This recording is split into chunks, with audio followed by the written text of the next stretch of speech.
اور اسپرو، پلوٹوس، پیٹروس دیگر شاعروں نے بہت عظیم کارنامے کر کے رومن ادب کو خوب مالا مال کیا۔ اس طرح سے کچھ مورخ ہیں جن میں جولیس سیزر ہے جس نے گیلک جنگوں کو لکھا، اور لیوری اور ٹیاسی دوسرے مورخ ہیں جس نے روم کے ادب کو مالا مال کیا۔ اس کے بعد ہے روم میں بھی فلسفیوں کی کوئی کمی نہیں تھی۔ یونان کو فلسفیوں کو اگر گہوارہ کہا جاتا تھا تو روم میں بھی کیاٹو کو مغرب کا سقراط کہا جاتا تھا۔ کیاٹو کو ایک مشہور فلسفی دان تھا، اس نے روم میں اپنی کافی شہرت بنائی رکھی تھی۔ اس کے بعد سسرو، یہ بھی ایک فلسفی دان تھا۔ سینیکا ایک فلسفی دان تھا۔ شہنشاہ مارکوس، یہ بھی ایک فلسفی دان تھا، اس نے بیراگی کو تقویت دی، اس نے قدرت کے ساتھ امن سے جینے کا نظریہ پیش کیا، تو اس طرح سے شہنشاہ مارکوس بھی ایک عظیم فلسفی دان تھا۔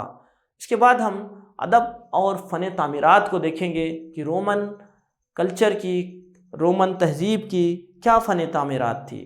سب سے پہلے آتے ہیں کولیشین اور ایمفی تھیٹر کی تصویر کو ہم پچھلے اسکرین پر کچھ دیر پہلے دیکھ چکے ہیں۔ پینتھوم ایک دوسری فن تعمیرات تھی ان کی، اور کیوپڈ کا مجسمہ۔ اس کے بعد ہے ایراپیاس کا مجسمہ، اور یہ ہے کیوپڈ کا مجسمہ۔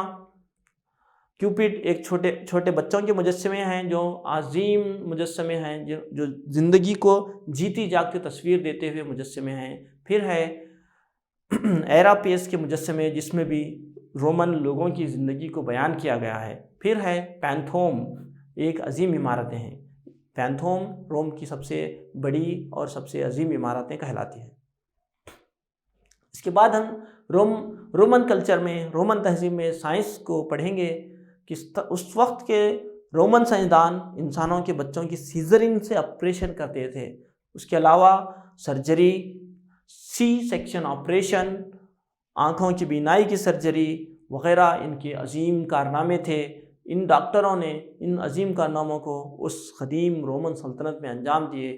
ان ڈاکٹروں میں ایک مشہور ڈاکٹر کا نام گیلن تھا، جس کی تصویر آپ کے اسکرین پر نمایاں کی گئی ہے۔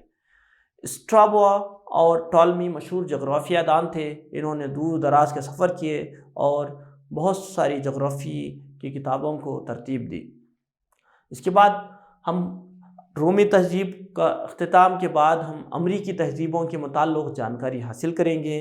امریکی تہذیبوں میں 3 مشہور تہذیبیں ہیں، بلکہ 3 ایسی تہذیبیں ہیں جن کو 15ویں صدی سے پہلے کوئی نہیں جانتا تھا، جس میں سب سے پہلے ہے مایا،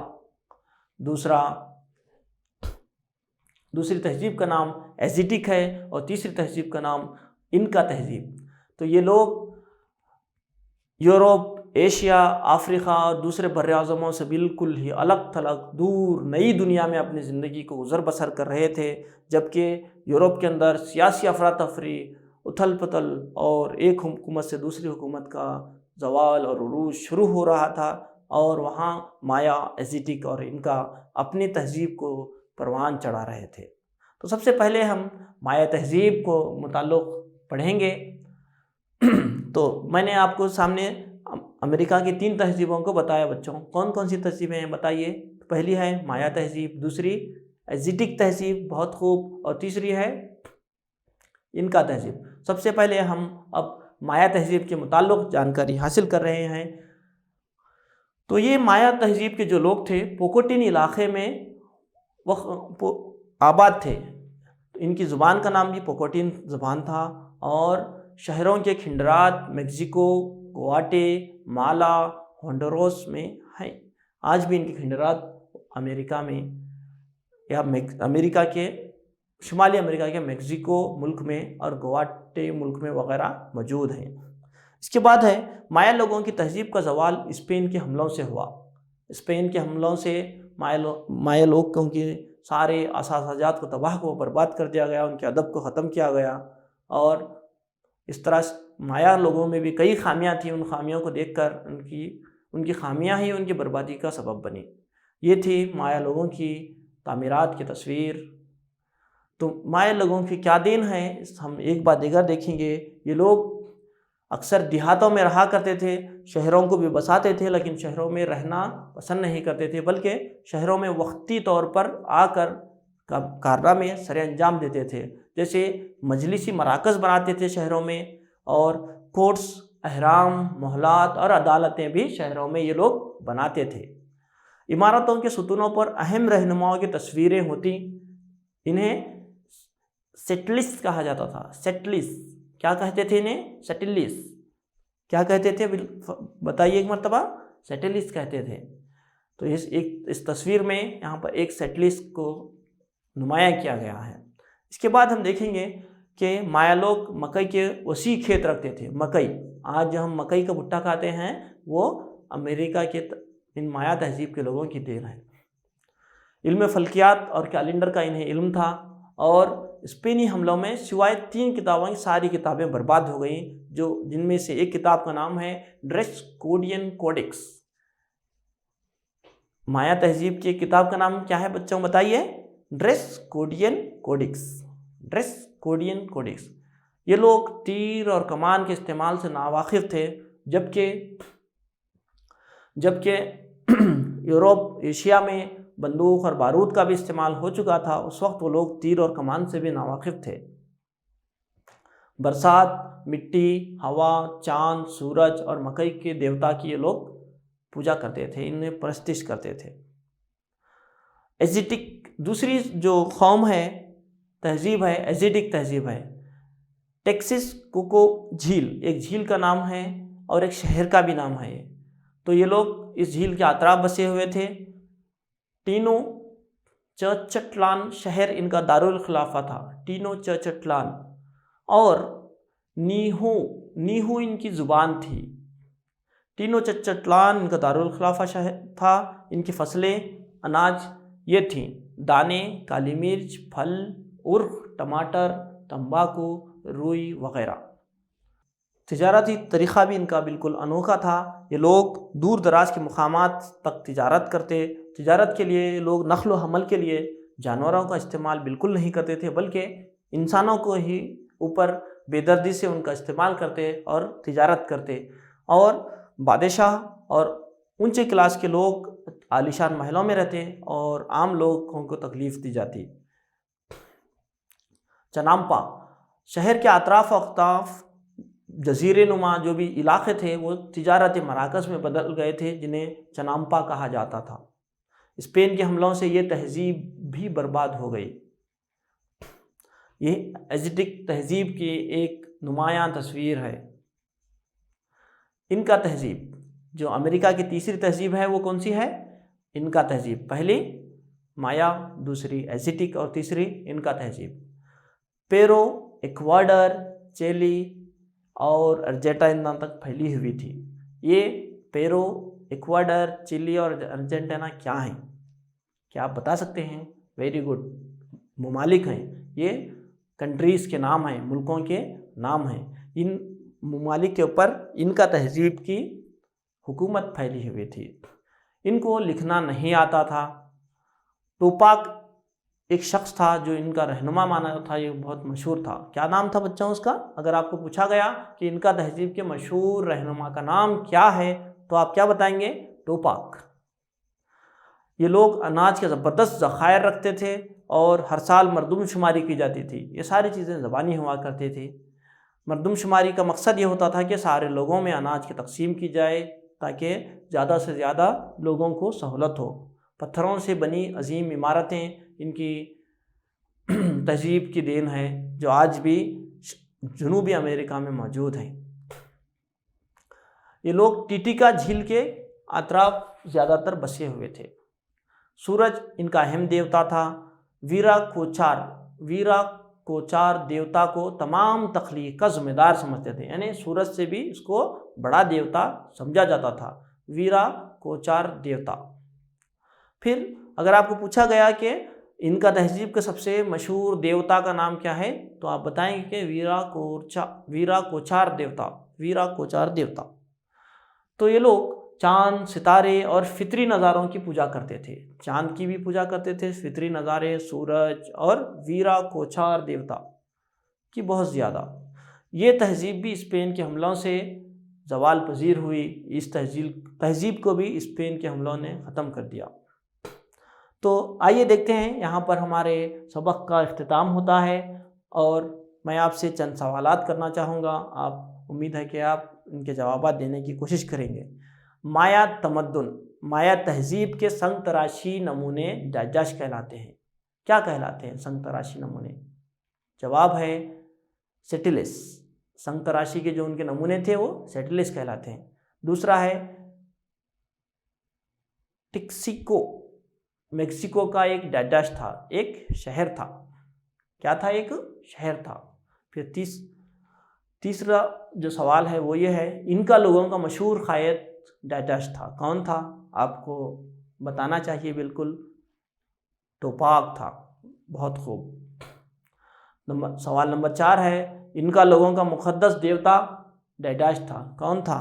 کون بتا سکتے ہیں؟ بالکل صحیح جواب ہے ویرا کوچا.